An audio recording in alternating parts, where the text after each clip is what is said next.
So, Guru, let's talk a little bit about how cybersecurity roles are changing as organizations are becoming more federated and less centralized. Absolutely. I mean, in the past, you actually built security in the center, and one had a job of distributing security controls from center to the edge and all across the ecosystem. I think as IT got become even more federated, the cybersecurity and the controls, everything has to be operated in a much more federated way, and it is extremely important to have that. Mindset of influencing your business stakeholder in a right way in order to operate the cybersecurity controls in a federated world. Well, I really like that notion of the cybersecurity influencer, not to be confused with the TikTok influencer or the Instagram influencer or the YouTube influencer. What are some recommendations you would make to cybersecurity professionals, as to how to navigate this leap to becoming an influencer? It is important to sit alongside with your business stakeholders to help them adopt cybersecurity in all of their practices. It is extremely important to basically take your organizational cybersecurity policies and sit with your business sponsors. It is the partnership through which one can achieve.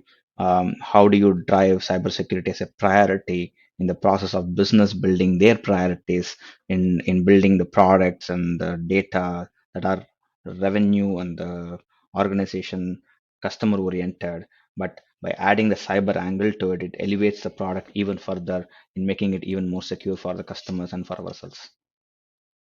So are there new roles that emerge as this shift happens?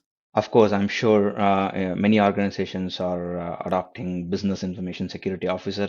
We call them as by BISOs, right? And as cybersecurity influencers, they become the influencers inside the business, sitting alongside with the corporate cybersecurity teams, understanding what the threat, what the actions, what technology adoption needs to take place. It's all about how much time that you allocate for cyber to contribute to that effort, and every business have their own priorities, and these BISOs play an extremely important role in influencing their CTOs and presidents and say, hey, here is why we need to allocate budget for cyber. Here is why we need to allocate time and effort and resource to perform the cyber activities in order to protect our business and applications, so that these BISOs continue to be the influencers, the champions, and also play a very critical role in the partnership between the central IT and the business IT of the world.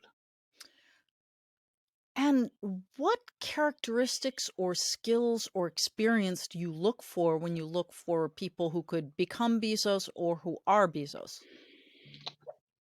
I think one would should have, in my opinion, one should have spent equally well amount of time working in a cyber world, working in an information security organization, understanding the threat landscape, understanding threat landscape not just at one layer of a OSI stack, understanding the threat landscape across the entire layer of the work stack, and more importantly, the stronger partnership with the central information security organization, so that understanding how enterprises are adopting their information security deployments, and then being the champion in translating that technology solutions into business problems, that's a critical for the BISO to translate, to prioritize in their world.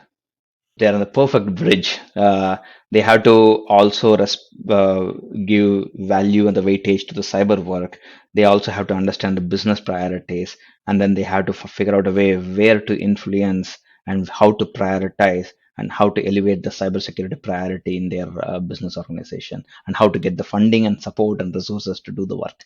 The role of the central IT is becoming much more influencer. And when we influence the BISOs influence the business, and then the work happens in a much more partnership way. Brilliant.